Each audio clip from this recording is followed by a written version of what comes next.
Students, once again, welcome in your science class. Yesterday, we were studying nutrition in animals.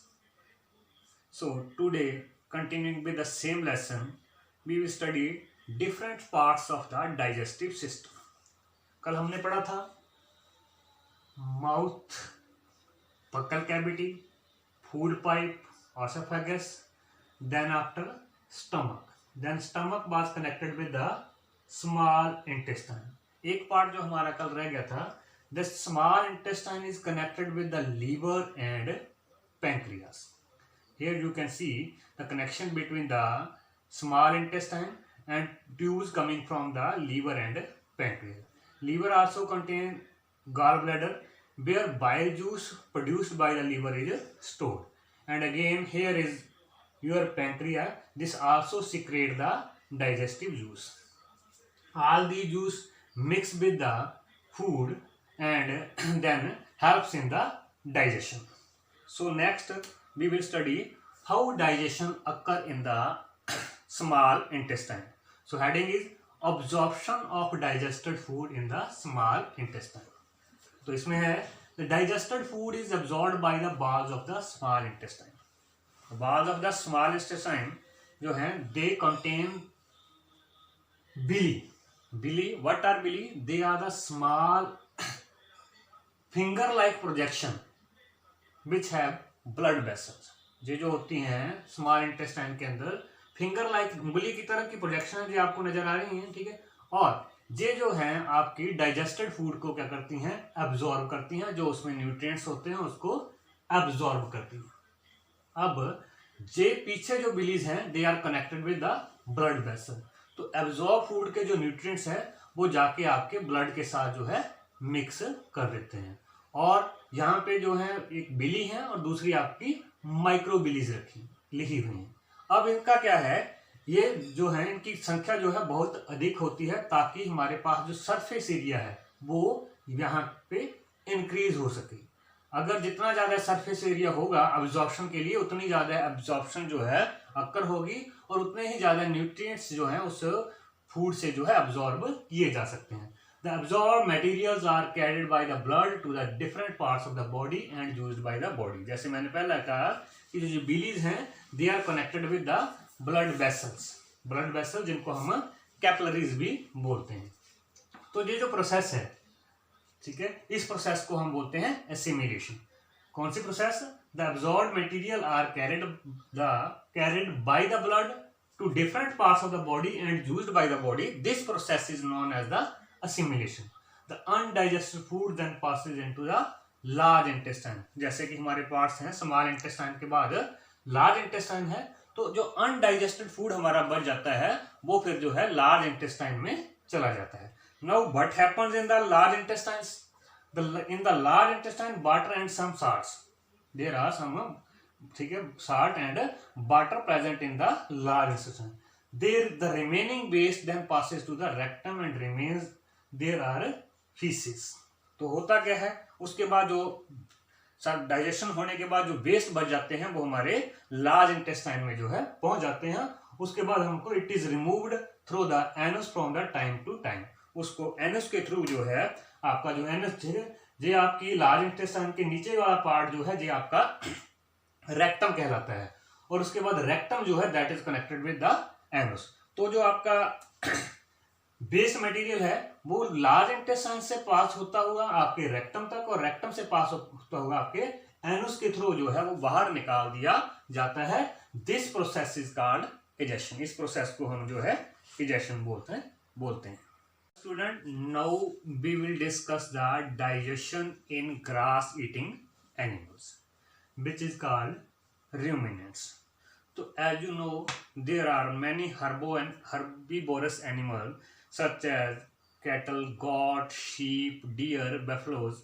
तो ये जो सारे animals हैं they eat grass. तो grass contains cellulose carbohydrate which cannot be easily digested by the human being. Then how it is digested by the ruminants we will study in this part. So Grass eating animals like cow and buffaloes quickly swallows the grass and store in a separate part of the stomach called rumen. तो होता क्या है कि जब आपकी cause या buffaloes grazing करती हैं तो वो जो उनका ग्रास होता है वो जल्दी से उसको निगल के स्टमक के एक पार्ट में लेके चली जाती हैं जिसको हम र्यूमन बोलते हैं। वो उसको च्यूई नहीं करती हैं, चबाती नहीं है, वो जल्दी से जल्दी उसको क्या करती जाती हैं, स्टोर करती जाती हैं। अब उसको उन्होंने अच्छे से चबाया नहीं और सीधा वहां पे पहुंच गया आपका र्यूमन के पास। तो र्यूमन में जाके एक आपका सर्टेन बैक्टीरिया होता है जो कैपेबल होता है आपके सेलुलोज कार्बोहाइड्रेट को ब्रेक करने में। किसको? सेलुलोज कार्बोहाइड्रेट को ब्रेक करने में जो है वो बैक्टीरिया जो है एबल होता है।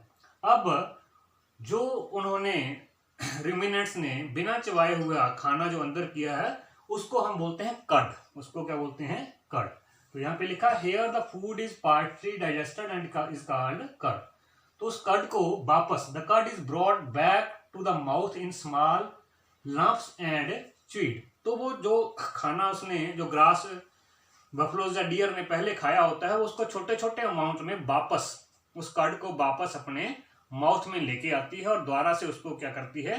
च्यूई करती है, चबाती है, जिसको हम जुगाड़ी बोलते हैं। तो वहां से आ गया this process is called rumination. कड को वापस र्यूमन से वापस लेके माउथ में लेके आना और उसको बाद में चबाना जो है, इस प्रोसेस को हम जो है र्यूमिनेशन जो है कहते हैं। तो this process is called rumination. The chewed food then passes into sac-like structure between the small intestine and large intestine. उसके बाद जो है जो उसने चबाया हुआ उसका ग्रास है वो आपका पहुंच जाता है इस कैकम में। कैकम जो है that is a region between the small intestine and large intestine. तो यहाँ पे भी जो रूमिनेंट्स होते हैं उनके भी डाइजेस्टिव सिस्टम के पार्ट होते हैं, जैसे हमारे इसमें है rumen, small intestine, large intestine and caecum. तो इस तरीके से जो है वापस आ जाता है आपका डाइजेस्ट होने के बाद कैकम में। The cellulose in the grass is digested with the help of some bacteria. तो ये लाइन है इसलिए है कि जो सर्टेन टाइप का बैक्टीरिया जो सिर्फ र्यूमन में प्रेजेंट होता है वो हेल्प करता है उस सेलुलोज कार्बोहाइड्रेट को डाइजेस्ट करने में।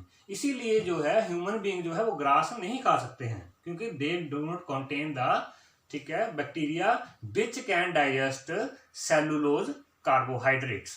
Well student, now we will discuss the feeding and digestion in amoeba.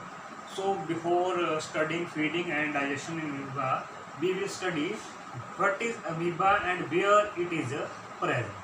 तो amoeba is a single celled organism found in water. amoeba जो है एक single celled organism है और जो है पाउंड वाटर में जो है तालाब के पानी में जो है पाया जाता है। सिंगल सेल ऑर्गेनिज्म है। क्यों स्पेशली मेंशन कर रहा हूँ?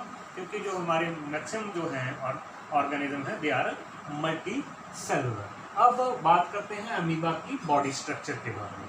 तो अमीबा का बॉडी स्ट्रक्चर आपके पास है, अमीबा है, ठीक है। इसमें आपके पास है cell membrane, nucleus, food vacuole, contractile vacuole, ठीक है। और यहाँ पे जो है लिक्विड जो प्रेजेंट होता है न्यूक्लियस और सेल मेम्ब्रेन के बीच को उसको हम बोलते हैं साइटोप्लाज्म। तो ये थोड़ा सा जो है बॉडी स्ट्रक्चर है अमीबा।